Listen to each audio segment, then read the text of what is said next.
inflacionaria de los planes de ajuste. Acá poníamos tiempo y acá teníamos inflación. ¿Sí? ¿Se acuerdan de esta cosita? En el plan de ajuste había una aceleración de precios, donde cambiábamos esas relaciones que planteábamos al comienzo. Había una congelación de precios, había una estabilidad o lo que llamamos, y teníamos esta ruptura con esa crítica tuya de los pobres muchachos culpables de la ruptura. Uno de los temas centrales es la duración de esto. ¿Por qué no se extiende en el tiempo? ¿O qué razones pueden determinar que se extienda en el tiempo? ¿O qué razones determinan que la congelación quiebre mucho antes? Esa es la pregunta, una de las preguntas que nos hacemos. Entonces vamos a ver algún tipo de instrumento de teoría económica para comprender esto y este tema de la duración de la estabilidad. ¿Se acuerdan que había una relación de precios donde hablábamos de tasa de interés interna en relación a qué cosa? Salarios. Tipo de cambio. El tipo de cambio y qué más. ¿Tienen el cuaderno ahí? No, eran tres.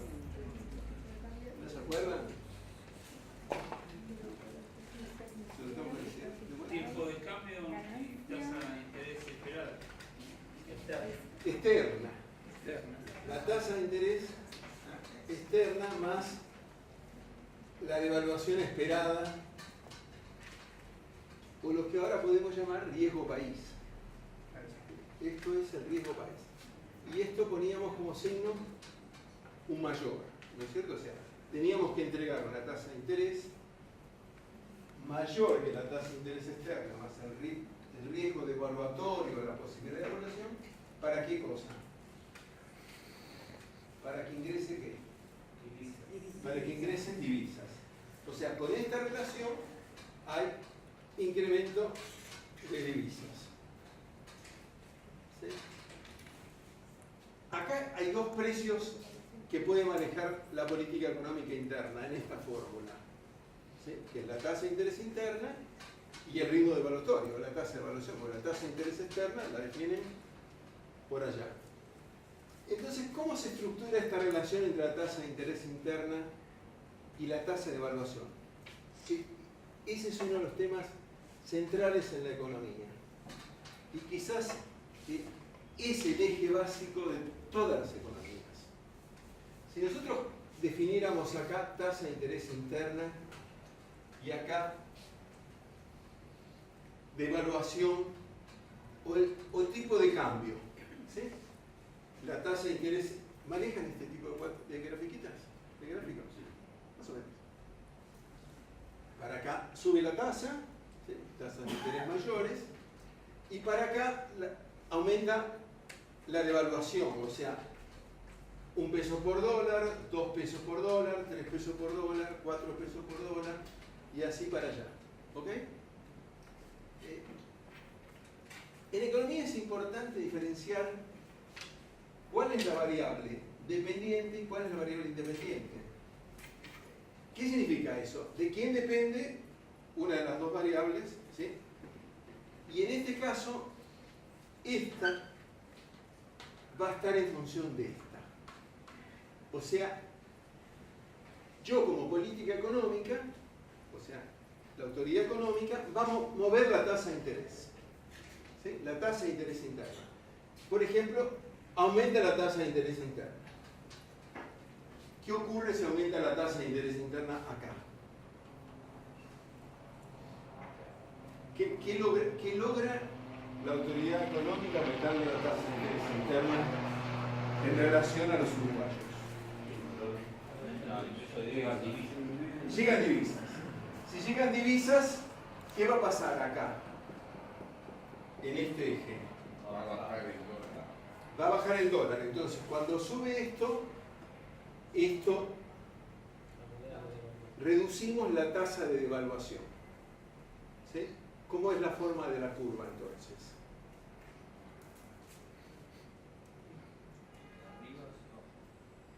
¿Así? Al revés. ¿Estamos bien?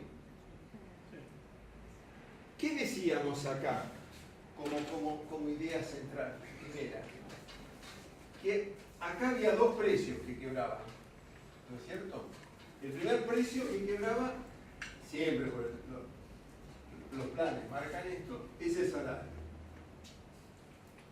El salario genera expectativas de qué cosa. Aumentan los salarios, uno que espera que pase. Aumenta el consumo. Y aumenta el consumo y La inflación. hay inflación. Expectativas de inflación. ¿Se acuerdan las razones de la devaluación? ¿Cuándo devaluaba una nación? Lo vimos eso de las tasas de inflación y productividad. Aumentaba la inflación. ¿No? Cuando había que emitir moneda. La emisión de moneda. ¿Lo vimos? Hacía poco competitiva. ¿Por qué devalúa una nación? Sí. ¿Lo vimos? Y me acuerdo que era cuando uno se hacía poco competitivo. Para la competitividad. Lo vimos eso. A ver si me equivoco. Sí, lo vimos. Ah, sí. Lo vimos. Para ser más competitiva. Sí, perdón. ¿Vieron el partido o vieron el cuaderno? El martes. El partido era para perderlo. Era más Hay una interesante. negación a pensar en la devaluación. ¿Cómo? Hay una negación en pensar en la devaluación, por eso es. Sí. ¿Se acuerdan un peso? ¿Eso lo vimos? Sí. Un dólar. Sí, lo vimos. Sí, ya no se acordaba. ¿Ya se acuerdan? A ver. El aumento de la productividad, el No, para. Si la tasa de inflación nuestra es mayor que la tasa de inflación de nuestros socios comerciales, tenemos que devaluar. O en algún momento tenemos que devaluar. O sea, si acá tenemos expectativa inflacionaria, vamos a tener expectativa devaluatoria. ¿Sí? ¿Cómo reducimos la expectativa devaluatoria con aquel gráfico? Subiendo la tasa de interés. Subiendo la tasa de interés. Exactamente. Nada más simple que eso. Tenemos expectativa evaluatoria, los que trajeron dinero se van y la autoridad monetaria aumenta la tasa de interés. ¿Está bien? Y uno dice, tengo una renta mayor, Me conviene poner en pesos. me conviene seguir en pesos. Seguir en pesos. Entonces, frena la huida del peso hacia la moneda extranjera con la suba de la tasa de interés. ¿Está bien? Los muchachos de Moyano consiguen los aumentos. Seguimos con la expectativa evaluatoria. Los uruguayos que trajeron dinero dicen yo me voy. ¿Qué hace la autoridad monetaria? Vuelve a meter la tasa de interés. ¿Sí? Y aumenta la tasa de interés. ¿Hasta cuándo aumenta la tasa de interés? ¿Puede aumentar eternamente la tasa de interés? Sí, no crecen hasta el cielo. Claro, no crece hasta el cielo. Exactamente, hasta el infierno crece. Pero aparte es un precio, o sea que también Es un tiene la precio. inflación también la tasa. No, ¿por qué vale? Y Vos pues sabés si que... yo me cuesta más el Mira, dinero mira, que para interesante, producir, nada costo. interesante lo que dijiste. Vos lo dijiste, en 4 segundos y medio, Cavallo hizo la tesis de doctorado en Estados Unidos demostrando que la tasa de interés, los aumentos de la tasa de interés generan inflación. Y le dieron el doctorado a este señor. O sea que yo te sugiero que que vayas y reclames la cosa, porque a veces hay obviedades, no te digo porque la dedica vos, sino este hombre, ¿no? Pero él arma la tesis de esa manera. Yo me he preguntado siempre si es cierto, si no es al revés. Por ejemplo, los norteamericanos cuando visualizan Greenspan, ahora vamos a ver un poquitito de Greenspan, nos alteramos un poquitito con esta interpretación tuya. Y Greenspan cuando estaba, ¿saben quién era Greenspan? El presidente de la Reserva Federal, o sería el Banco Central Norteamericano, que no es poca cosa. Entonces él decía, cuando hay expectativas de calentamiento en la economía, o sea que la máquina está funcionando a full, decía, va a haber presión inflacionaria. ¿Cómo la reducía la presión inflacionaria? Sacando dinero del mercado. Bajando consumo. ¿Cómo hacía para bajar consumo en la sociedad norteamericana? Si aumenta la tasa. Aumentar la tasa de interés, porque una sociedad que vive en el endeudamiento. Entonces, en ese caso, la tasa de interés operaba como contención de la inflación. No en este esquema, como decía Pozo, como decía Cavallo. En realidad, depresión del consumo. Depresión del consumo. Sí. Consumo, inversión, todo lo que vos quieras como actividad. ¿Sí? Entonces, aumenta la tasa de interés. Hay expectativas evaluatorias. Hoy, ¿saben cuánto está más o menos la tasa de interés del COL entre bancos hoy? Más o menos. Desde hace muchos años. 10%, 10-12%, un poquito menos. 10-12%. La van aumentando a 15, después la van aumentando a 20. Sigue habiendo expectativas, están todos dudosos. La autoridad monetaria la lleva a 25. ¿Qué hace el uruguayo? ¿Qué dice el uruguayo cuando llegó a 25? ¿Pongo toda la plata? Y me parece que le conviene. ¿Le conviene? Dice esto en cualquier momento explota. O se va. También. O el premio es tan grande que dice, yo me voy. Yo creo que hay que estudiar en cada caso por qué motivo se hace. ¿Por qué motivo se hace? Pero Yo puedo el aumentar la tasa de motivo va a interés. ser frente a esto. Yo puedo aumentar la tasa de interés si las cosas están yendo bien y puedo responder con mayor productividad o mejores condiciones a créditos más favorables o menos favorables. Sí. Pero en este caso es por la razón de contemplar el incremento de inflación. Sí, pero ¿qué Y nivel lo que se cuantitativo? aumenta ahí también es el riesgo país. Aumenta el riesgo, pero ¿qué nivel cuantitativo? Porque vos decís, ok, yo subo la tasa de interés, contengo algo, estás en esto. Yo acá estoy subiendo la tasa, contengo la expectativa evaluatoria. Pero un momento, subo la tasa de tal manera que el uruguayo dice, esto Se pierde confianza. se pierde confianza. ¿Sí? No tiene ninguna posibilidad de pagar. Entonces, sigue aumentando la autoridad económica, lo que pasó en el 2001, lo que pasó durante la hiperinflación, sigue aumentando la tasa de interés y aumenta la fuga de capitales. Entonces, en ese esquema tenemos aumento de tasa de interés y devaluación. ¿Sí? Entonces tenemos en la relación entre la tasa de interés y el tipo de cambio dos tendencias, dos esquemas. Uno, hasta cuando somos creíbles, esta. ¿Sí? Y otra, cuando dejamos de ser creíbles y aumentamos la tasa de interés desesperadamente y se van como al galope, porque ¿qué vas a quedarte con un premio que no sabes si te lo van a pagar y no sabes qué va a ocurrir después? ¿Se acuerdan? Aumentaban las tasas de interés a 200% durante la hiper. Al día siguiente teníamos 270. En el 270 vos decías, me quedo, pero ¿cuánto te quedabas? Ahora, porque al día siguiente la devaluación ya era mayor. Entonces tenemos que en la relación entre la tasa de interés y el tipo de cambio, cuando estamos por acá, es esta la relación. Y cuando llegamos a expandir un poquitito para acá, pero aumentando mucho la tasa de interés, ya nos vamos acá. Y acá va a depender de la propensión al riesgo que tenga cada uno individualmente. ¿Qué sé yo? Yo tengo aversión al riesgo enorme en la cosa financiera, cuando veo un poquito de cosas que dudo, una escapa, ¿no es cierto? Hay otros que no son así. Entonces, estas son las dos lógicas con respecto a la tasa de interés interna.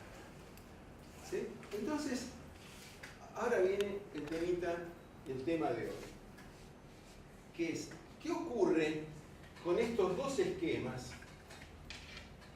Con el de la secuencia inflacionaria de los planes de ajuste y con la relación de las tasas de interés interna y el tipo de cambio según la macro mundial, según lo que pasa en el mundo.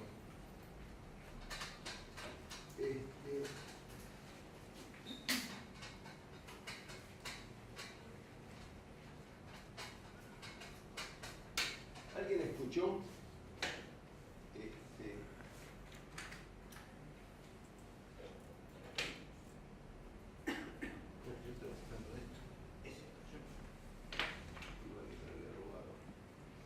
¿Alguien escuchó este nombre?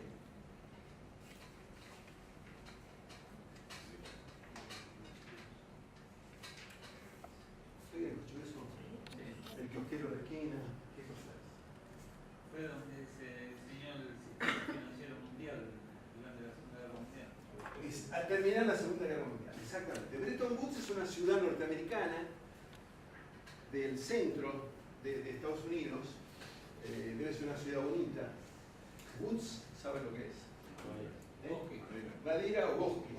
Ahí sería, el esquema sería bosques.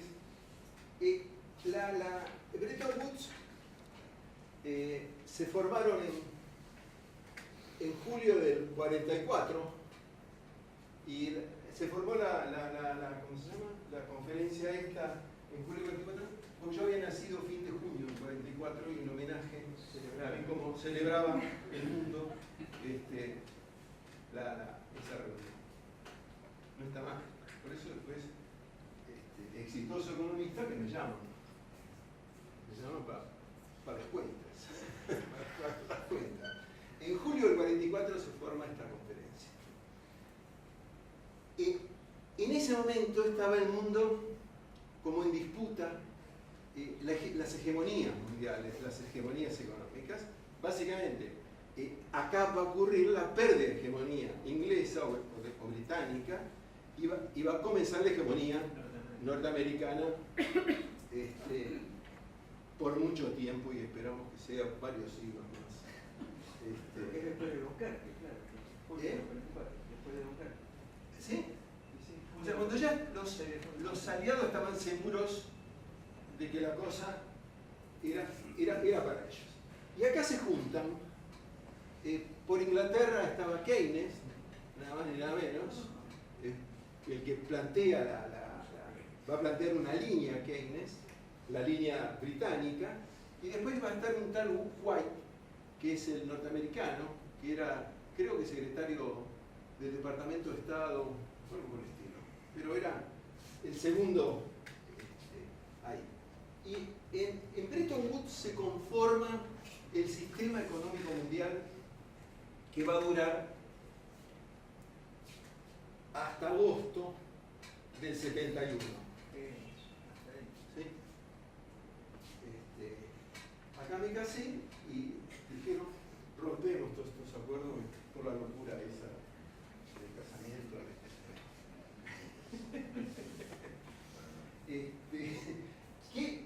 ¿Qué se acuerda en Bretton Woods? ¿Qué cosas se acuerdan? La lógica inglesa o británica era una lógica del libre cambio. Los tipos eran, según ellos, exitosos como productores de manufacturas, entonces pretendían exportar manufacturas al mundo, que el mundo no se cierre, no plantee ningún proteccionismo, y además que el mundo le devuelva materias primas a los ingleses. Esa era la lógica inglesa de la que Keynes comulgaba. En cambio, White no participaba de esa lógica.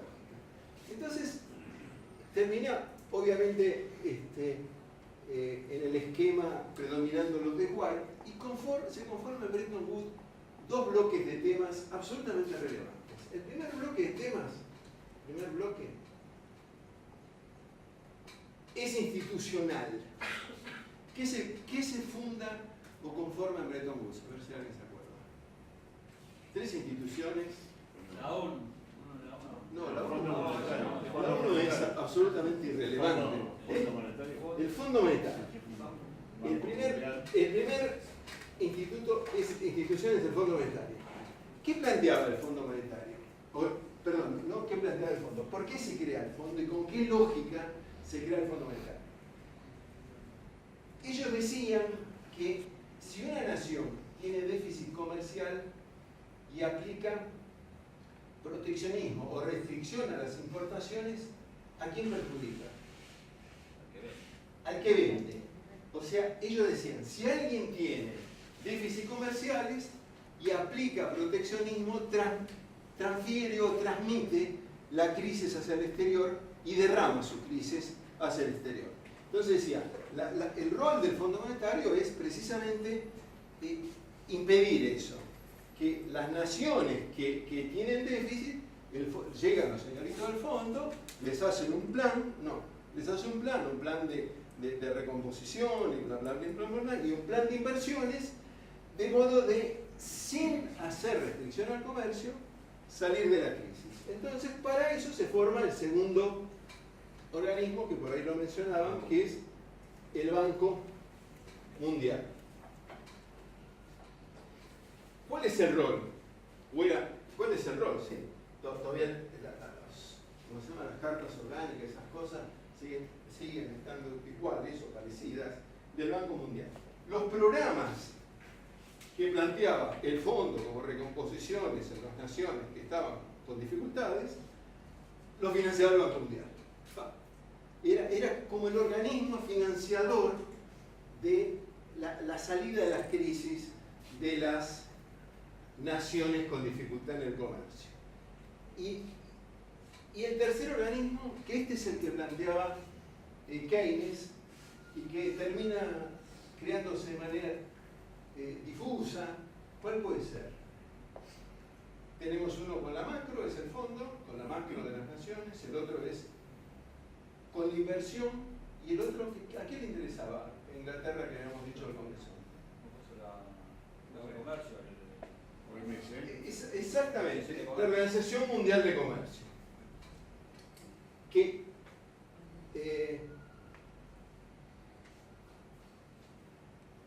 se llamaba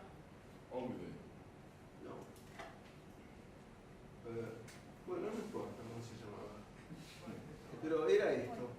¿Cuál es el objetivo de la Organización Mundial de Comercio, de este organismo? Que los países se asocien a este organismo y los que se asociaron acuerden no imponer proteccionismo. ¿Sí? O sea, era el organismo que llevaba o impulsaba el esquema del sistema capitalista libre comercio. ¿Sí? 1944, poca cosa, ¿no? Se estructura en realidad las instituciones que dan sustento al capitalismo de ahora, porque el Banco Europeo rinde pleitesía al fondo y le hace la veña al fondo, y todos le hacen la veña al fondo todavía. El Banco Mundial un poquitito más de capa caída. Primero bloque. Pero hay un segundo bloque que es el más relevante, al menos para esto y para esta otra cosa que habíamos visto, que era la relación entre la tasa de interés interna y el tipo de cambio. ¿Sí? Esta relación que vimos al comienzo. ¿Qué se instituye en Bretton Woods en el 44? Lo primero que es el segundo bloque. Lo primero que se instituye es que la moneda básica del sistema monetario, ¿cuál va a ser? El dólar norteamericano. Entonces se define como primer esquema la convertibilidad del dólar con el oro.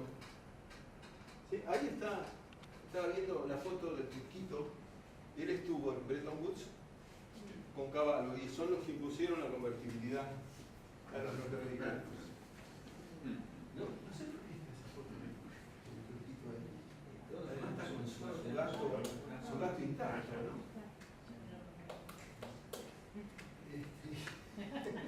Sí. Bueno, qué sé yo. En todos lados Hay gente que se equivoca, ¿no? El que arregla el cuadro. Alguien de arriba. Ahí lo va a sacar. Le reclamaba. Ahí va a reclamar. Hay que bajar. Hay que bajarlo. Llamar general, la general de ese, ¿cómo se llamaba? ¿Eh? Allá está clara. ¿Está bien? Sí. Mirá vos.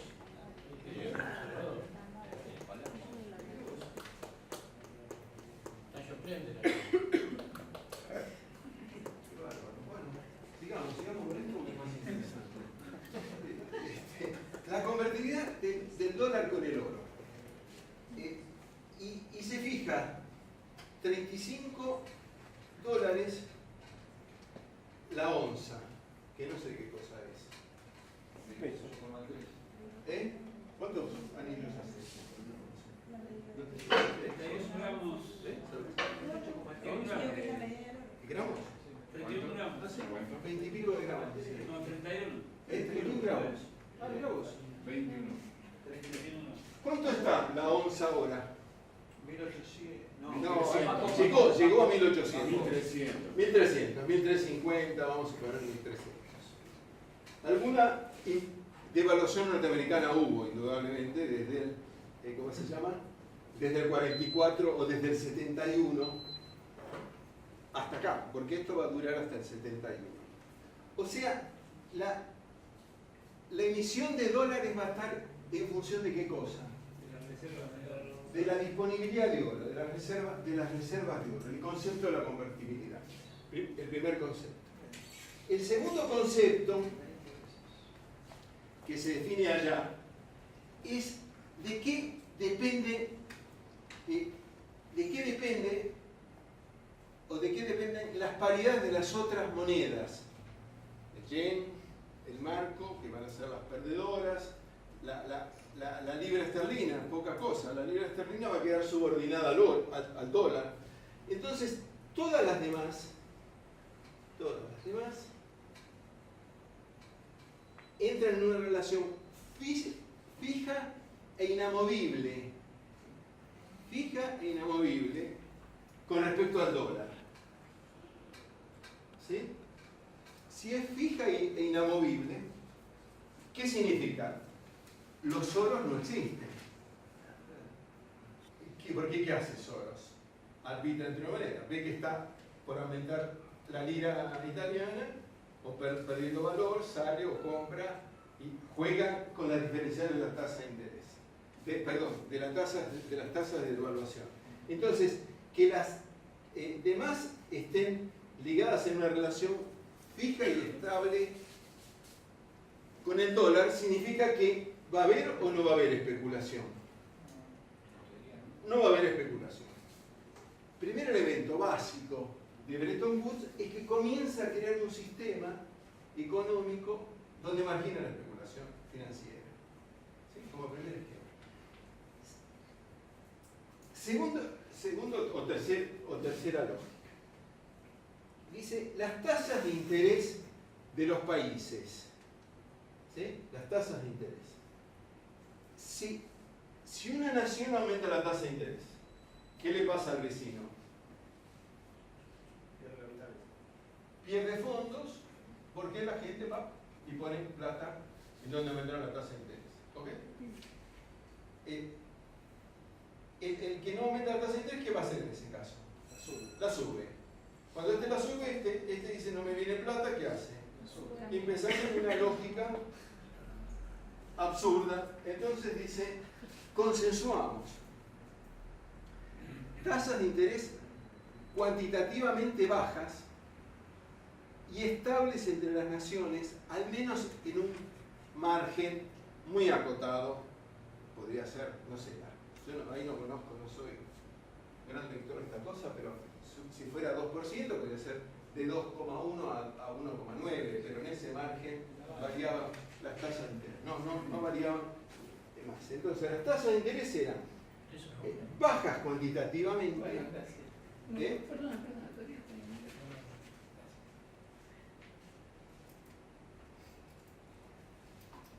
Bajas cuantitativamente y también estables. ¿Sí? Si hubiera habido especulación acá, y sabemos que en 2-3 días podemos hacer 10% pasando de una moneda a la otra, ¿qué hacemos? Vamos al banco, le pedimos plata, nos prestan plata, pum, y empezamos variarían las tasas de interés. Entonces, Esto también elimina la especulación. ¿Sí? Entonces se crea un sistema de promoción de qué cosa, de la especulación, De la producción. de la producción. Exactamente, va a ser un esquema keynesiano. Después vamos a ver el modelo keynesiano, qué sé yo, ahora viene un receso de 4 meses más o menos de largo, pero vamos a ver el modelo keynesiano. Y el modelo keynesiano plantea fundamentalmente que el desarrollo parte de tasas de intereses bajas. ¿Sí? Esto tiene todo que ver con el botín de la Segunda Guerra Mundial y que no se especulara con todos esos países destruidos, ¿o no? No, creo que no. No, no, creo que no. Creo que no. Pensar demasiado bien. Yo pienso bien de esta cosa. No, Yo pienso bien. Vos sabés que participaron, no me acuerdo mucho de estas cosas, pero si ponen en Google Bretton Woods, 1944, les va a aparecer historias, además interesantísimas, porque es la conformación, ahora vamos a ver, es la conformación del sistema económico mundial. y creció mucho la economía mundial. Sí, ahora vamos a ver un poquitito todas esas cosas con la economía mundial.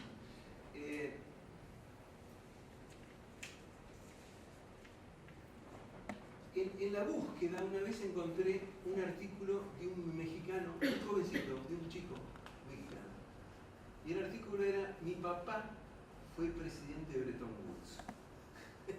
Y vos decís, pum, me senté donde no podía sentarme en el suelo y dije, ¿qué venís a contarnos un chiste? Y el hijo del secretario de Hacienda, ministro de Economía mexicano, contó la historia de su padre, y su padre había sido presidente de la conferencia durante varias semanas, 2 semanas, una cosa por el estilo. Sí. Y ahí en ese artículo de este muchacho me enteré que la Argentina había participado y había estado muy ligada en la concepción del qué hacer con los mexicanos. ¿Y qué planteaban los mexicanos? Un tercer modelo, junto con Argentina y varios otros, que está explicado ahí, está desarrollado, sería meternos una cosa como ya hasta ideológica, pero había una concepción de que acá se estaba dirimiendo las posiciones en el mundo económico, ¿sí? Eso, indudablemente. Y el que no va a querer perder su rol acá es Estados Unidos, porque a partir de esto la moneda norteamericana, el dólar, pasa a ser la moneda de referencia mundial. ¿Sí? Los tipos emiten y nos guardamos en las cajas de seguridad y pueden darle a los tipos 50.000 camisetas, ¿no? O sea, los tipos cambian bienes físicos por papeles impresos. En realidad, eso es lo que determina la lógica de Bretton Woods, y vos decís, es impresionante, porque antes, en el siglo XIX, la Argentina, cuando comerciaba, se comercializaba con dinero, no, con oro, incluso antes con moneda en oro. ¿Sí? Era una cosa más concreta. Y acá aparece esta lógica, pero en Bretton Woods aparece esta tercera posición de algunos países latinoamericanos, que es muy interesante también como concepción de cómo se veía en 1945 la posguerra acá, porque fíjate que después, ¿qué aparece en la Argentina fundamentalmente después del 45, después del 40, porque no es del 45? Aparece la sustitución de importaciones, no poca cosa, aparece la industrialización, la primera gran industrialización. Y en México pasa igual, en Brasil va a pasar igual, entonces vos vas a tener como lógicas de intereses distintos entre los bloques. Y ahí se expresó, ¿no es cierto? Ahí se expresa. Entonces, perdón, esto es lo que queda. Y Bretton Woods perdura, no sé cuántos años son, 27 ahí, ¿no? ¿Sí? Si sumamos bien, son 27. ¿Qué habíamos dicho de las devaluaciones? ¿Por qué las devaluaciones una nación tenía que devaluar. A ver, los dos conceptos. ¿Podemos recordar eso? Que es fundamental. Se lo soplo. No importa. ¿Eh? La diferencia de No. tasas entre uno y otro país, La- entre los países socios. No. Diferencia de tasas. Sí. Si la inflación, si las inflaciones son distintas, devaluación. El país que tiene una tasa de inflación mayor que su socio comercial tiene que devaluar. Primero. Y la segunda, si las productividades son distintas, la nación cuya productividad crece menos que la de su socio comercial, crece menos, ¿sí? Es menor, tiene que devaluar. Aquí entran en esta las naciones europeas, entra Estados Unidos, Canadá, entra Australia y Japón, ¿sí? México y Argentina y los países norteamericanos no ingresan. ¿Argentina cuándo va a ingresar al Fondo Monetario? ¿Se acuerdan? ¿Eh? 57, sí, exactamente. O sea, en el 57 ingresan recién, o sea, 13 años después de haber participado en la conferencia de Bretton Woods, ingresan al Fondo Monetario. Aunque antes de esa época haya aplicado un plan de ajuste, el de febrero del 52 o 52. O sea, uno dice, Inglaterra, Italia, que ingresan acá, pueden tener incrementos de separación de productividad iguales que la de Estados Unidos. Difícil. Entonces se va conformando en el tiempo variaciones estructurales entre las naciones que hace que esta igualdad de las paridades cambiarias sea inviable. ¿Sí? Es lo que le pasa a Grecia ahora. Grecia, porque no puede devaluar, tiene que bajar los salarios nominales, cuando tenía la gente endeudada con el viejo valor de salario. Entonces, antes tu deuda era 20% de tu salario, ahora pasa a ser 50%, y si perdés el empleo pasa a ser el 100% de todo, vaya a saber qué cálculo es. O sea, difícil sostener las paridades cambiarias iguales en tanto tiempo, y además en un contexto donde el cambio tecnológico es fenomenal, porque el cambio tecnológico post Segunda Guerra Mundial, el chip, ¿cuándo descubren el chip por primera vez? El chip, la cosa esta que viene por acá. En el 47, fíjate vos, el cambio tecnológico se avecina, está toda la tecnología nuclear, y bueno, la tecnología fue permeando en todos los sectores y de 20 maneras, porque lo que pasó en medicina no tiene nada que ver con el chip y 20 cosas iguales, ¿no? Entonces, en algún momento tiene que devaluarse. Pero acá había un tipo que se llamaba Triffin, un norteamericano. A ver si deducen lo que hizo Triffin, a ver si lo deducís y te da el doctorado a la ciudad de Buenos Aires. En 1962, no sé si 61 o 62, vamos a ver 62. El tipo dice,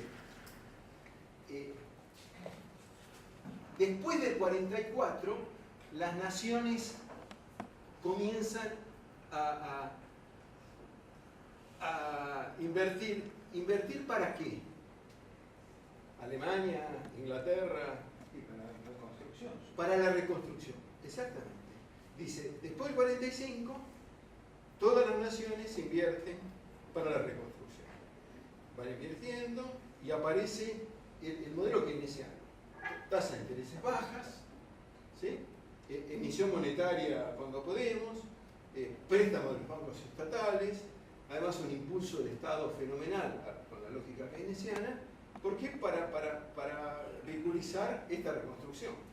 Entonces se van reconstruyendo los aparatos industriales, se van reconstruyendo, y en algún momento, en tiempos distintos, por países y por sectores, comienza a haber excedentes de producción. Excedentes que no solo, que no pueden colocarse en los mercados internos. ¿Por qué? Porque ya hubo un proceso expansivo fenomenal. Entonces, a partir más o menos, el esquema es desde la última cuarta parte del siglo, de la década del 50, del 57, 58, por ahí, más o menos, comienzan a haber saldos exportables. Entonces comienza a crecer el comercio mundial. Si comienza a crecer el comercio mundial con dominio de la moneda norteamericana, para que crezca el comercio, ¿qué necesitamos? ¿Estamos comerciando más? ¿Qué cosas? Logística. Logística. Aumento de dólares. Aumento de dólares, exactamente. Necesitamos más dólares para poder vehiculizar el incremento de comercio. ¿Cómo conseguimos más dólares? ¿Eh? No. En esta lógica no. Los bonos. No, en esta lógica acá. Con más producción hay más dólares. No. ¿No? Abandonando el patrón oro. ¿Eh? Ah, más oro. Más, ¿qué dijo? Yo. Vos.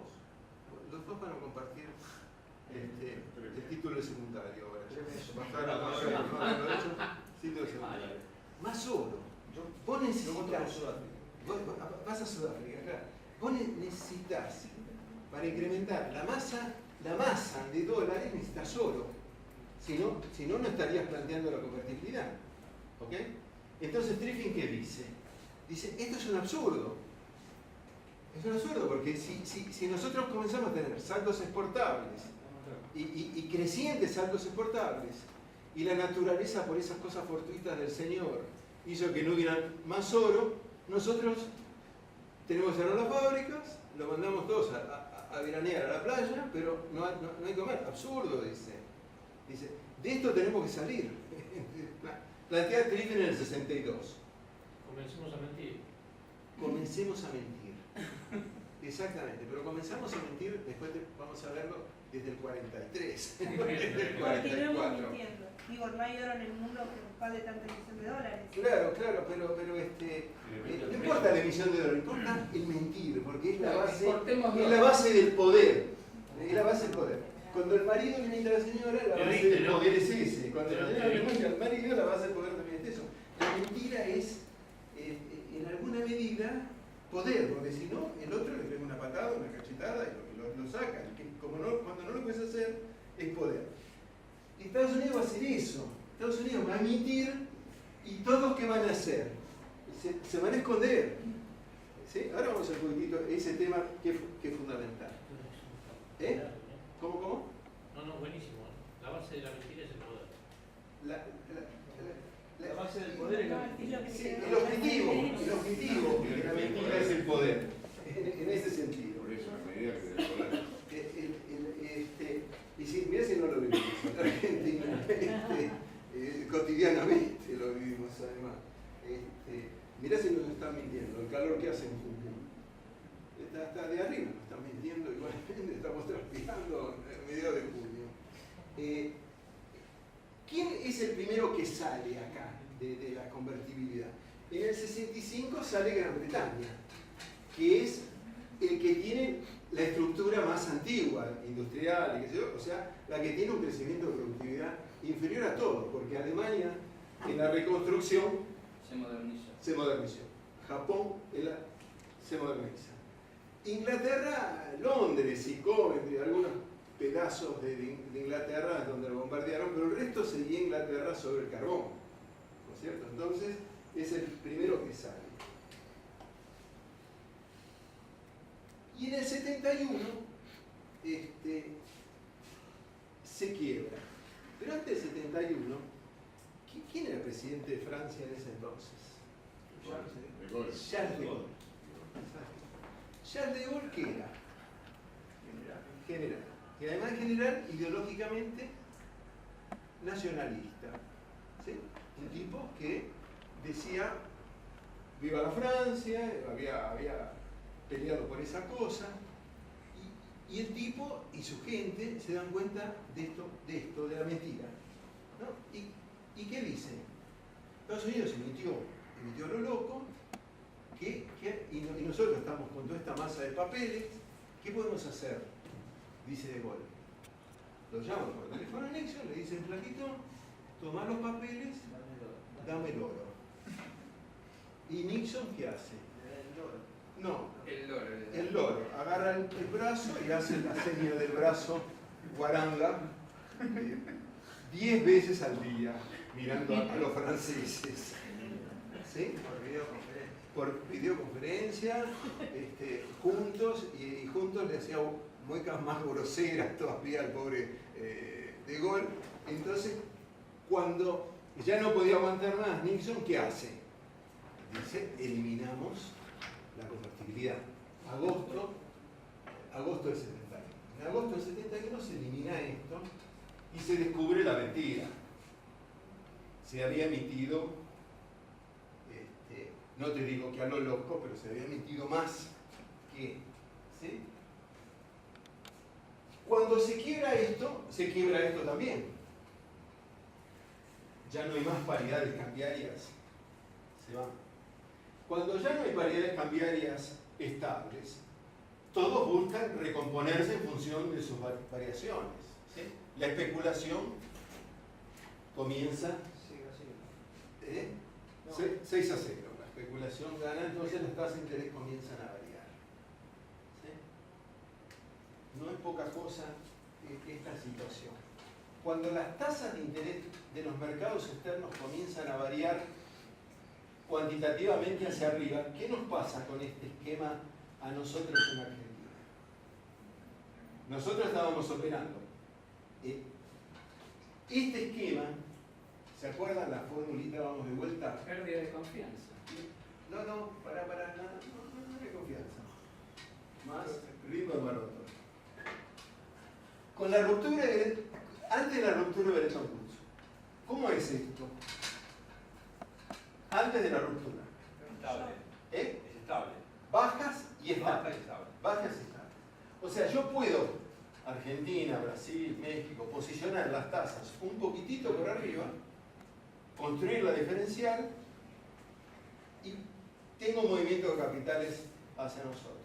¿Sí? O sea, voy a operar con el esquema europeo y qué sé yo, y norteamericano, pero keynesiano, pero con unas tasas de interés un poquito por encima. Y ahí va a venir que vamos a tener como región tasas de inflación un poquito más elevadas. ¿Por qué? Porque tenemos que estar pagando tasas de interés mayores. Pero este esquema, ¿se acuerdan qué pasaba acá? ¿Qué pasaba con la inversión? Eso lo dijimos. Que las inversiones aumentaban en saltos escalonados al comenzar el plan. Al comenzar la estabilidad. ¿Sí? Y esto se puede construir, ¿por qué? Porque hay entrada de divisas, posicionando las tasas de interés un poquitito por encima, y además porque las tasas de interés internas van a ser bajas. ¿Ok? Pero cuando se quiebra Bretton Woods, ¿qué comienza a pasar con las tasas de interés mundiales? Suben y además se hacen aleatorias. Empiezan a variar cuantitativamente. O sea, si antes las teníamos así, ahora las vamos a tener así. ¿Y nosotros qué tenemos que hacer? La tenemos que poner muy arriba, muy alto, cosa de no tener fugas cuando la tasa de interés externa pasa a ser mayor que la nuestra. ¿Sí?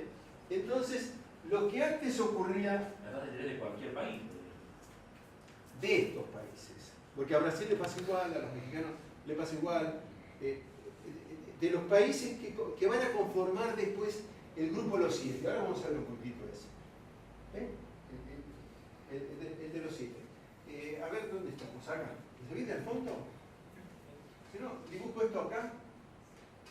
La tasa, la inversión va a ser así. Y cuando llegamos más o menos 77, 78, va a ser así. ¿Por qué va a ser así? Vamos a aplicar acá planes de ajuste de este tipo, pero no va a haber salto en inversión. Porque mi fórmula central para ingresar capitales, tengo que posicionar la tasa de interés tan alta que no hay proyecto de inversión que pueda rendirlo. O si hay alguno que lo pueda rendir, en algún momento va a ser tan aleatorio que me cambian los precios, las relaciones de precios. Entonces va a ser dominante la inversión especulativa y no la inversión productiva. Y comienza acá el otro esquema. ¿Producto de qué? De la ruptura de Bretton Woods, como si fuera poco. ¿Estamos bien hasta ahí más o menos? A ver dónde estamos. O sea, acá, con la ruptura de Bretton Woods vamos a tener que construir curvas más arriba, donde tenemos, para lograr la misma devaluación, revaluación del peso, posicionar muy altas las tasas. ¿Está bien? Tenemos que empezar a incrementarlas de una manera que me va a inhibir esto. Me va a inhibir la inversión productiva. Ahora, ¿cómo va a ser la inflación en ese entonces?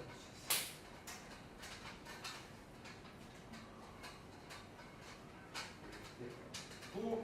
La inflación va subiendo porque Va subiendo. sube la tasa de interés. Exactamente. El mundo es esto, ¿no? Que tenemos el tiempo acá. Y acá tenemos inflación. Acá tenemos 44, suponete, del concurso. Acá tenemos 71, agosto del 71. Pero las cosas en economía se definen en agosto del 71, tienen su tiempo, plan. La inflación acá era así. En el mundo. Cuando llega a 73, El petróleo. ahora vemos lo del petróleo, exactamente. Sube acá, 24 era este nivel más o menos, la mundial, ¿eh? 24. Sí.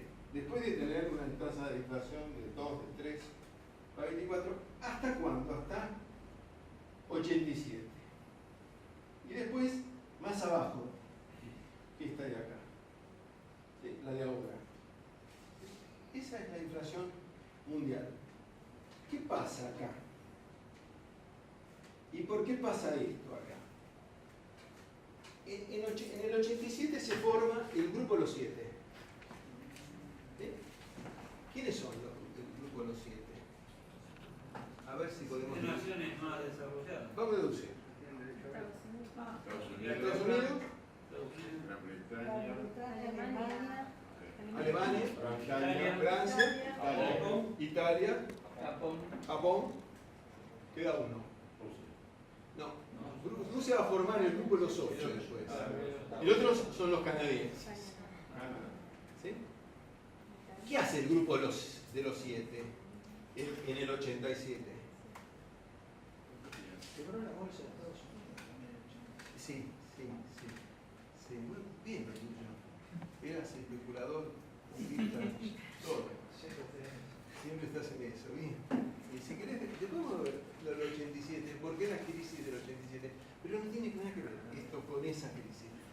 Porque va a ser una crisis donde las bolsas se derrumbó un viernes, el viernes negro famoso, a niveles espectaculares, qué sé yo. Sí, bueno. Porque tiene que ver con la tasa de interés eso, y las cosas inmobiliarias de vuelta. En el 87 los 7 acuerdan levantar el teléfono todos los días, consensuando tipos de cambio y consensuando tasas de interés, pero no imponiendo la convertibilidad. O sea, vuelven a Bretton Woods, pero sin convertibilidad de la moneda. Sin el equivalente de oro. Sin imponerle a la emisión una restricción física. ¿Sí? La emisión monetaria va a tener como restricción la necesidad de las naciones. Después se va a formar el grupo de los 8, después del 90, cuando ingresa Rusia. Y el grupo de los 20 era, para algunos iba a ser esta cosa, pero no llegó a serlo. No llegás a discutir con Indonesia.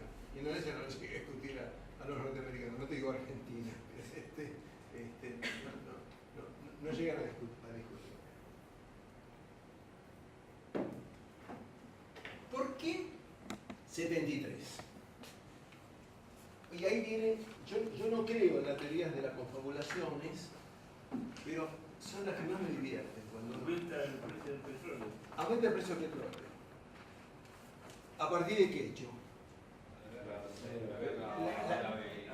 La guerra de Yom Kippur, la de los 7 días. ¿Ok? De nuevo, el general francés, ¿qué dice? ¿Qué dice? El general francés dice que antes había habido más emisión monetaria que acumulación de oro por parte de Estados Unidos. Y que con la ruptura en el 71, la emisión monetaria norteamericana se desboca absolutamente. Entonces, los franceses dicen en su teoría de la confabulación, si el comercio sigue un ritmo de crecimiento en función de la actividad productiva y de la inversión, que hay, pero la masa monetaria no, esta masa monetaria, que es la que le va a dar, va a fijar los precios, o los precios de los bienes se determinan en esta moneda, si aumenta, nadie va a querer en esa moneda. No tiene respaldo en mercadería. Porque no tiene respaldo en mercadería. Entonces los franceses dicen, ¿qué necesitan los norteamericanos ahí? Necesitan inflación en los commodities. Porque si hay inflación en los commodities, el petróleo pasa de 1 a 5, va a haber necesidad de mayor masa monetaria. Dice entonces, la guerra de Yom Kippur, que era una cosa absurda entre Israel y los países árabes, promovida por las petroleras, dicen los franceses, pero también por el gobierno norteamericano, dice, es el instrumento donde se perpetúa el dólar como moneda de referencia en el comercio mundial. ¿Por qué? Porque todo el comercio va a seguir valuándose en dólares y va a haber una masa monetaria que acompaña ese nuevo valor monetario de los commodities. ¿Sí? Entonces tenemos el proceso inflacionario, versión francesa de la confabulación. Los norteamericanos no tienen esa teoría, pero hay muchos norteamericanos que aceptan ese esquema ahora a posteriori, y entonces la razón de la inflación es simplemente una razón de licuación de activos pasados del dólar, pero también de preservación de la moneda. Y eso nos queda a nosotros en este esquema. ¿Sí? ¿Cuándo comienza? ¿Cuándo va a comenzar la especulación en Argentina? Los valores nacionales ajustables. En el 73. Acá. ¿Sí? Sí, claro. Sí.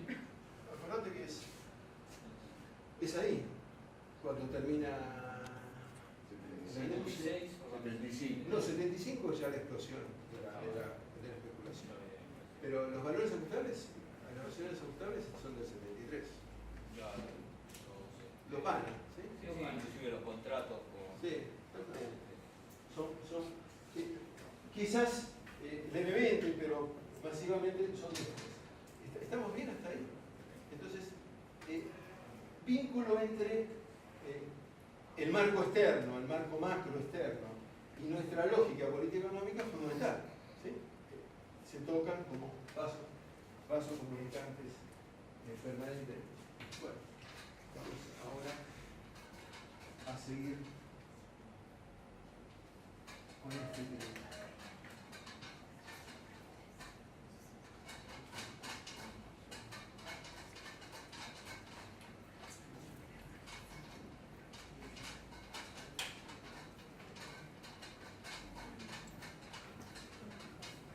O sea, vimos este modelito y vimos la tasa de interés interna en relación al tipo de cambio.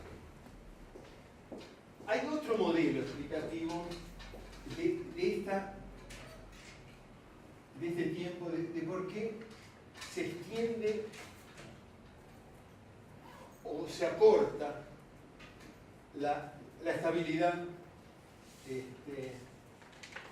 en los planes de ajuste. El tercer modelito, este es el primero, el otro era el de la tasa de interés interna del tipo de cambio. Este se va a llamar ¿Alguien escuchó a este señor?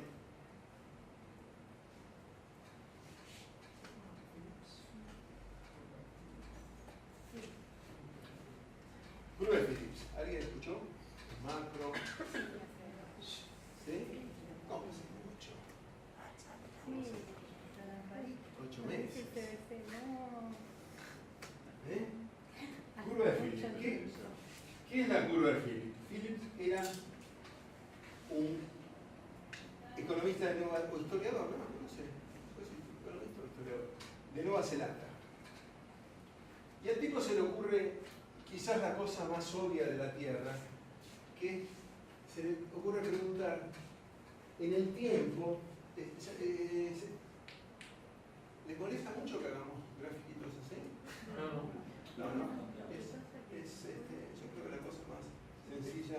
Yo le expliqué a mi hijo cuando nació esto, la relación entre su crecimiento y la cantidad de mamadera que tomaba. Claro, siempre hay alguna forma de encontrar una curva. Y era así. Pero también, ahí se volvía. No podía crecer al infinito. Él se pregunta, ¿cómo se llama este tipo Phillips?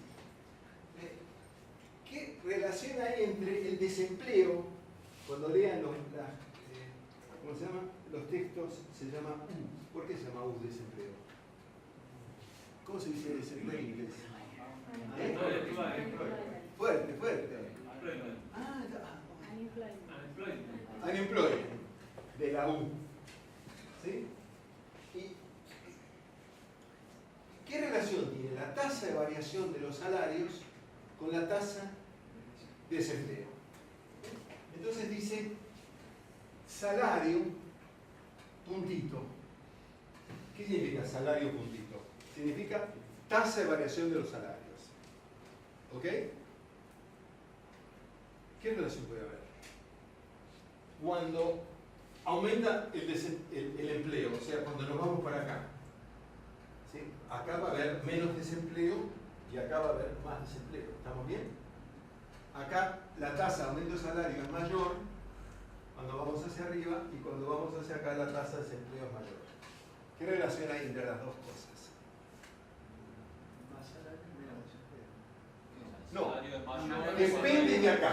¿Sí? Esta es la que va a variar acá. ¿Y cómo varía esta? O sea, mayor salario, menor. Mayor desempleo, Por eso, menor desempleo, mayor salario. mayor tasa de variación. Sí. Si hay un desempleo del 2%, la tasa de salario puede aumentar al 20%. Si hay un 20% de desempleo, la tasa puede aumentar al 0%. O de crecer. O de crecer. El de crecer está bien, podemos dibujarlo así. La relación. Sí. Y él estudia esta relación para Inglaterra durante 100 años anteriores a 1950. Y llega a esta cosa. Casi la obviedad total, ¿no es cierto? Uno dice, y esta cosa es un absurdo. Pero el tipo, ¿qué dice? Dice, los precios...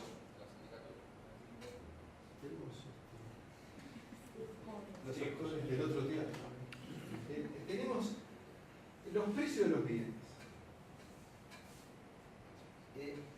¿Cómo se forman? ¿Cómo se forma el precio de esta cosa? ¿Qué suma? Materia prima más salario. ¿Sí? Más equipamiento. Bueno, lo meto en algún lado. No me compliques la vida. Está bien. Y acá le pongo una ganancia. Uno más ganancia. ¿Sí? El tipo dice, la ganancia es un valor fijo, monto fijo, como el que vende camisas, la compra y remarca 100%. Y remarca 100% cualquiera sea el valor, cualquiera sea la situación. Esto es estable. ¿Sí? Dice, es lo que en economía llamamos, o se llama, la teoría del markup, del margen bruto. Del margen bruto. Vamos a poner margen bruto, me parece, en este contexto, más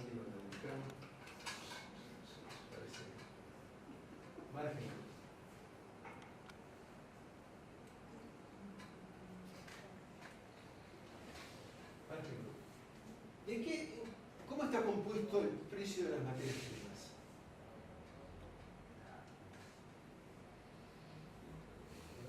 Según la escasez. O nacionales importadas. El plástico de este es la materia prima más salario más ganancia. El plástico, la tinta, ¿cómo Materia el- prima más salario, más ganancia. esta materia prima es materia prima más salario. ¿Sí? Puede ser. ¿Y esta materia prima? También. Materia prima más salario. Esta materia prima pasa a ser también materia prima más salario, y la materia prima entonces ¿en qué la transformo? No, en salario. Porque en algún momento, en el final de la cadena, tengo salario. O sea, esto pasa a ser salario. Esto pasa a ser salario, esto es salario y esto es fijo. Entonces, la variación de los salarios pasa a ser variación de precios. O sea, la variación de salario pasa a ser variación de la inflación. Entonces el tipo dice, yo elimino esto del salario acá, ¿y qué escribo? Inflación. Inflación. Inflación.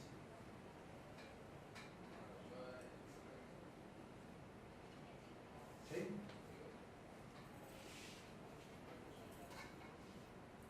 ¿Qué me está diciendo esto?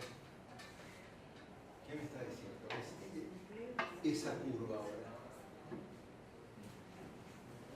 Cuando hay mucho desempleo, ¿qué está pasando?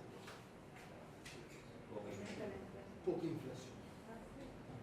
Exactamente. Crece. ¿Está bien? Sí. Si yo voy para acá, baja la tasa de inflación. Si baja la tasa de inflación, la expectativa de qué cosa se reduce? Que hablamos varias veces hoy. De venta. No. Cuando hay inflaciones, ¿qué pasaba con La inversión. qué iba a ocurrir? Devaluación. Devaluación. Si la tasa de inflación va aumentando, empiezo a tener expectativa de devaluación, porque empiezo a tener ese atraso. Anotemos, la tasa de desempleo es funcional a la renta especulativa financiera. A ver, ¿está bien? La tasa de desempleo es funcional a la renta especulativa, a la renta financiera. A ver, ¿quién se anima a explicarlo? Es que si el monto fijo, No, desde lo que vimos, desde los instrumentitos que vimos. ¿Qué precios, qué relación de precios nos importa analizar acá? Salario. No, otra relación, de las que vimos el primer día y que hoy la volvemos a ver. ¿Cuál? ¿Y la tasa de interés? Porque la tasa de interés. El de la tasa de interés. ¿Se acuerda la relación tasa de interés interna mayor que la tasa de interés externa más el ritmo evaluatorio? Si el ritmo evaluatorio es bajo, porque yo tengo alto desempleo, entonces tengo baja expectativa inflacionaria, ¿qué construyo? En esa fórmula, ¿qué construyo? ¿Qué tengo arriba y que tengo más alto que el otro? ¿Qué dos precios se relacionan? Este ya, que la tasa de evaluación la voy marginando, porque tengo Tasa de interés interno y externo. la tasa de interés interna y externa. Cuando yo posiciono la tasa de interés interna por encima de la externa, estoy otorgando renta especulativa. Si yo no tengo expectativa evaluatoria, sigo otorgando renta especulativa. O sea, en este caso, la tasa de devaluación pasa a ser funcional. La tasa de desempleo pasa a ser funcional a la rentabilidad especulativa. ¿Sí? Contame qué pasó en los 90.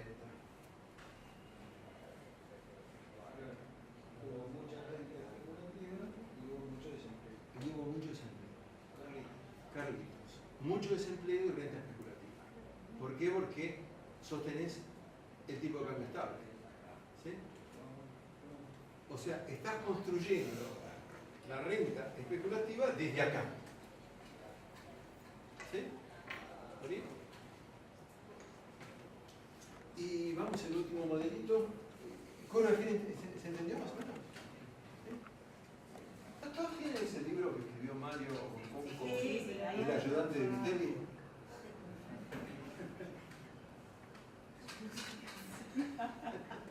Qué bien, qué bien. ¿Cuánto tiempo vas a tardar en reponerte?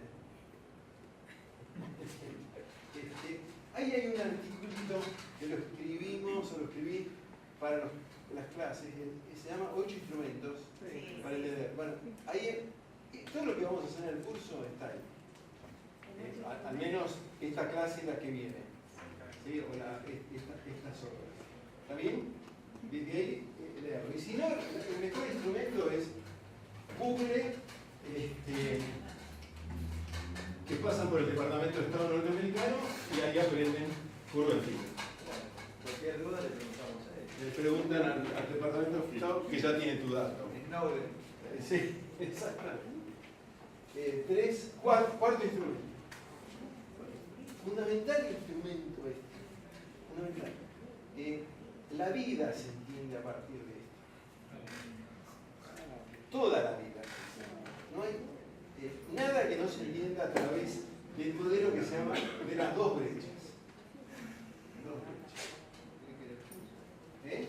Yo creí que era el fútbol. El fútbol, no, esta es la base de la vida. Hay un modelo que se llama tres brechas y hay un modelo que es de una brecha. ¿Sí? Esto lo descubre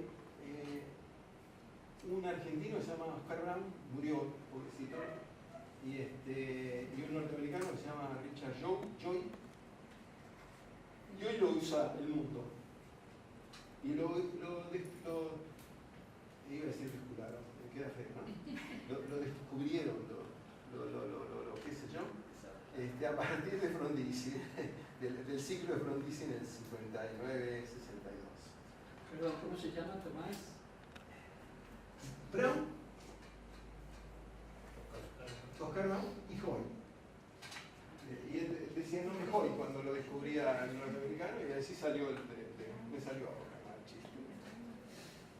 Brown y Joy. Buenísimo artículo. Los norteamericanos leen la economía desde hace varios años con este instrumento. Vamos a ver un poquitito. ¿Qué dice el modelo de las dos brechas? El modelo de las dos brechas dice hay etapas. La primera etapa, si hay un impulso al crecimiento. O sea, la autoridad económica genera desde la política económica un incremento de la actividad económica. Si hay incremento en la actividad económica, va a haber incremento de salarios, va a haber incremento en los ingresos, obviamente, y si hay incremento en los ingresos, por el tipo de economía que tenemos, dejamos de comer carnaza y pasamos a comer bife, chorizo y lomo. La cadena. ¿Sí? Empezamos a ir eliminando alimentos de segunda y pasando a comer alimentos de mejor en esa escala. Como esta economía es una economía exportadora de ese tipo de alimentos, exporta bienes salarios y los bienes agropecuarios son de oferta rígida en el corto plazo, porque las vacas no las puedo aumentar de la noche a la mañana, lo que sembré y no puede salir más. Entonces, si hay incremento en la actividad económica, hay incremento en salario e ingresos, ¿qué ocurre con el comercio exterior? ¿Qué cosa cae? Caen las exportaciones. Exactamente. Caen las exportaciones. Pero como nosotros además no somos una economía totalmente industrializada, sino tenemos partes negras, no cubiertas en la matriz, el incremento de la actividad, ¿qué cosa va a incrementar? en el comercio exterior. Y la importación. Entonces aumenta la importación. Si aumenta la importación y caen las exportaciones, ¿qué pasa? Deterioro de la balanza. Salen divisas. Perdemos divisas. Deterioro de balance de pagos. Primera brecha. Tenemos déficit comercial. En algún momento tenemos déficit comercial. ¿Cómo eliminamos el déficit comercial? Hay que exportar más. O importar menos. Producir más. Producir más. Pero y rápidamente, ¿cómo Evaluamos. devaluamos? Exactamente. Si devaluamos, corregimos esto más o menos. ¿Qué dicen Brown y yo? Dicen que en este tipo de economías, la autoridad económica no se anima a hacer esto. Y el paso 2, que seguiría el paso 1, no sale y hace el 3, que es lo que decían ustedes. ¿Qué va a hacer la autoridad económica? Le dice a los exportadores, ¿ustedes tienen retenciones? Yo le reduzco la retención para que sea más rentable la exportación. Reduce retenciones. ¿Sí? A los importadores o a los industriales, ¿qué le dice? Produzcan, yo le doy préstamo, le doy subsidio, aumento los subsidios para actividad productiva. ¿Qué le pasa al Estado acá con estas dos cosas? ¿Eh? Pierde el gasto. Pierde ingresos. Pierde plata. Reduce ingresos, aumenta el gasto. Exactamente. ¿Qué tiene acá? Déficit. Déficit. Acá tiene déficit comercial y acá Fiscal. déficit fiscal. ¿Cómo lo llamamos? Balance de pago. Balance de pagos acá. Segunda brecha.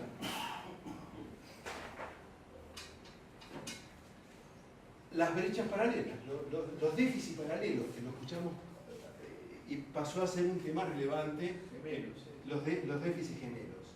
Estos son los déficits gemelos. Cuarta, ¿qué tiene que hacer la autoridad económica?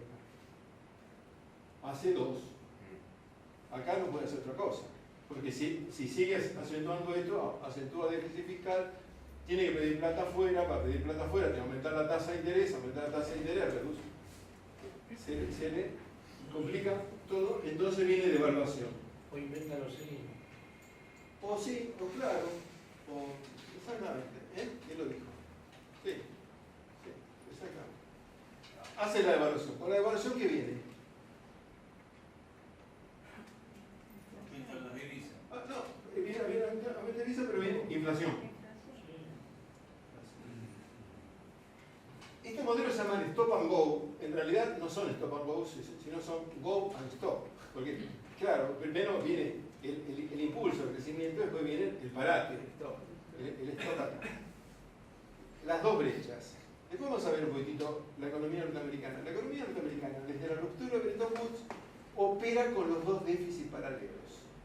Y los norteamericanos entienden su economía con los dos déficits paralelos. Nada más que, ¿qué posibilidad tienen los norteamericanos que no tenemos nosotros? La moneda internacional. La moneda internacional, la emisión de moneda de referencia y de respaldo mundial.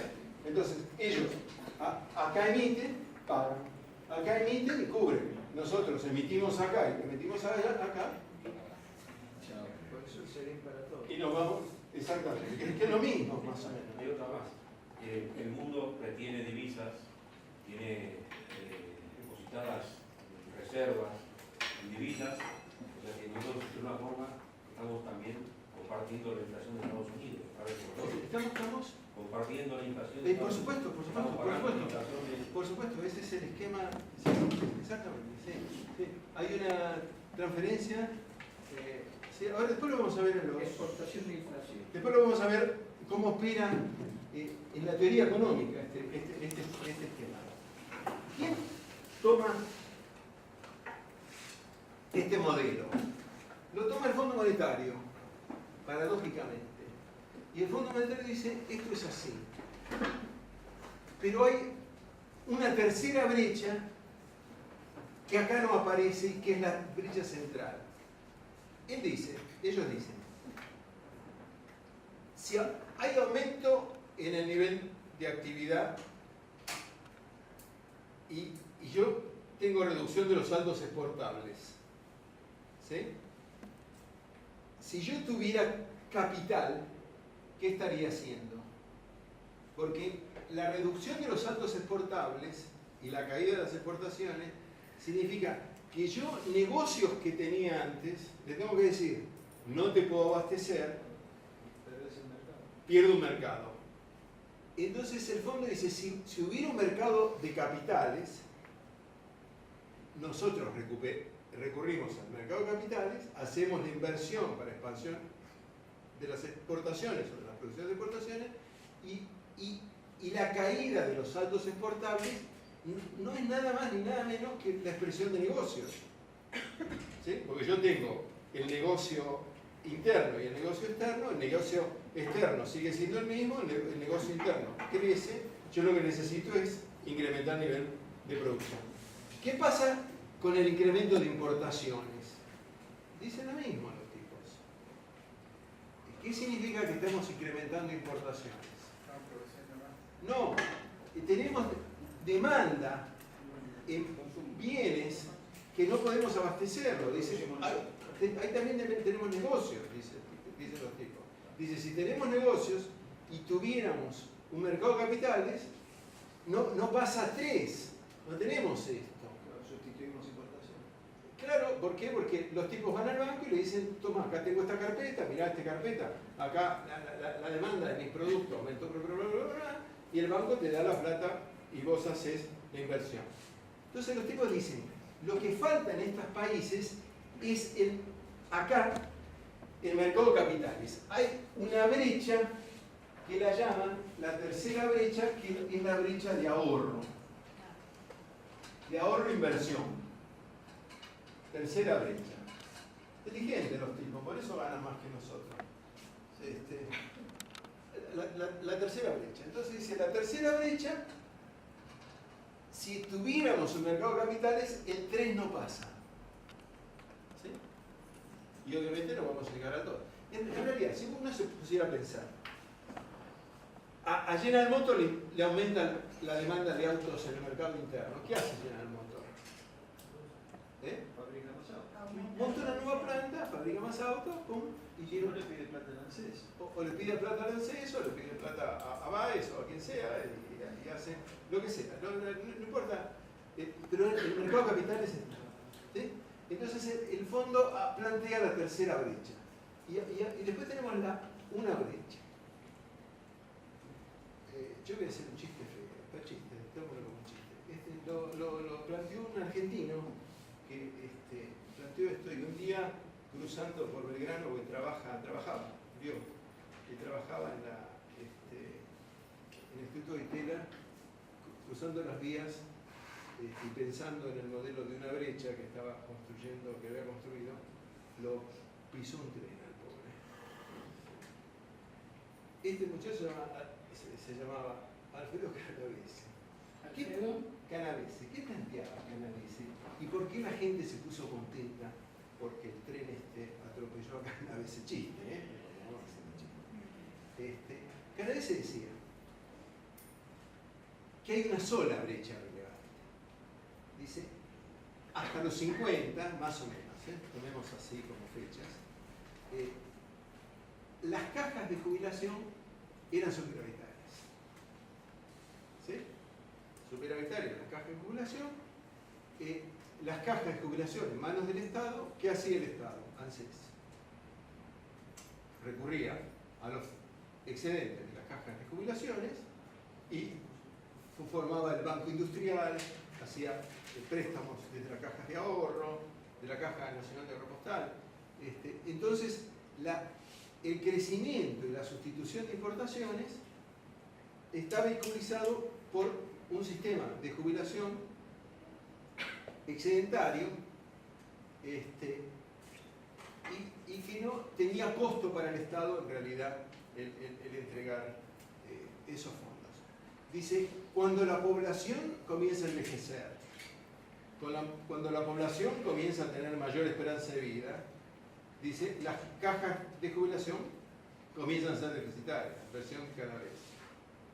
¿Por qué viene la alegría de la gente con Semerú? Dice, porque en la versión le decían siempre a Canavese, claro, matemos a los viejos y volvemos a los 50. Y solucionamos el tema. Y solucionamos el tema, claro, exactamente. Ese era el planteo. Es lo que le está haciendo. Y eso es lo que pasa en la Sí. la vida y tienen el mismo problema. Pero en todo el mundo. Claro, Exactamente, no es un problema argentino, sino es un problema del sistema, bueno, la forma de vida. Habría que cerrar los hospitales. Perdón. Habría que cerrar. Otra No, posibilidad. entonces, ¿qué dice? Cuando las cajas de jubilaciones pasan a ser deficitarias, porque los activos pasan a entregar menos plata que lo que reciben los pasivos, ese déficit el Estado lo tiene que cubrir con emisión monetaria, impuesto inflacionario. Y como se queda sin fondo para la inversión, viene la crisis. Entonces, Canavese qué dice? Tenemos crisis económica e inflación, porque tenemos emisión monetaria, producto de este desbalance entre activos y pasivos. Una brecha sola, todas las otras brechas son producto de esta cosa. Entonces, gracias al 3 Mitre, que este hombre dejó de pensar. Pero enseguida agarra. ¿Pero qué propuso? Jubilarse en los 80. Entonces agarra, bueno, y por supuesto, aumentar la edad de jubilación y esas cosas. Exactamente. Yo me he olvidado una cosita más. El fondo, cuando dice la falta de mercado de capitales, bueno, las AFJPs, la privatización del sistema de jubilación en Argentina y en todos estos países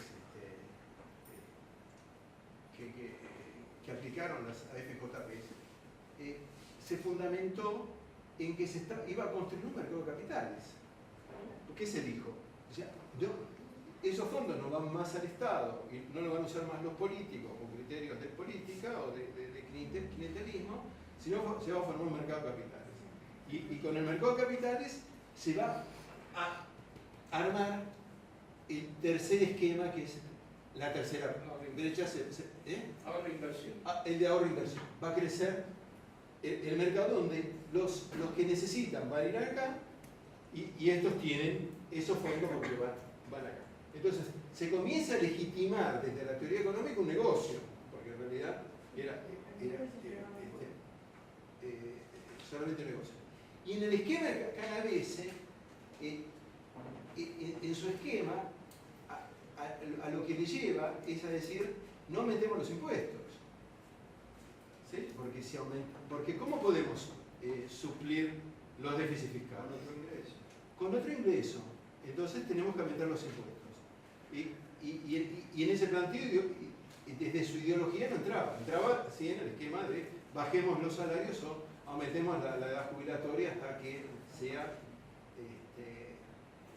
equilibrada la caja de jubilación. Pero además porque en Argentina, en algún momento, ¿qué otra caja se les metió que era absolutamente deficitaria? A las cajas de jubilación. ¿Se acuerdan? Yo no sé si lo hizo Manilla. Las cajas militares. Las cajas militares, cuando pasan a ser parte del sistema nacional de jubilación, o sea, donde la población tiene que financiar las jubilaciones, las pensiones o jubilaciones de los militares, pero sin el aporte. ¿Cómo? Que se jubilan antes. Y se jubilaban, exactamente, se jubilaban antes y se habían estado ¿cómo se llama? En la Antártida, y en la Antártida estaban comiendo verduras y no tanto, en vez de tener 2 años por uno, tenían 14 por uno, y si la llamaban a la mujer una vez por año y no 2, tenían más años ¿cómo se llama? De reconocimiento de actividad, o tenían todas esas cosas. Vos tenés lógicas distintas a las que planteaban este esquema de una brecha. ¿Sí? Pero son todos concepciones que llevan a política económica y a entender la ideología de las políticas económicas en términos de esquemas de intereses. Esa es una de las razones básicas. 8 menos 5, creo que no me van a decir resuelve esta clase, pero yo creo que terminamos.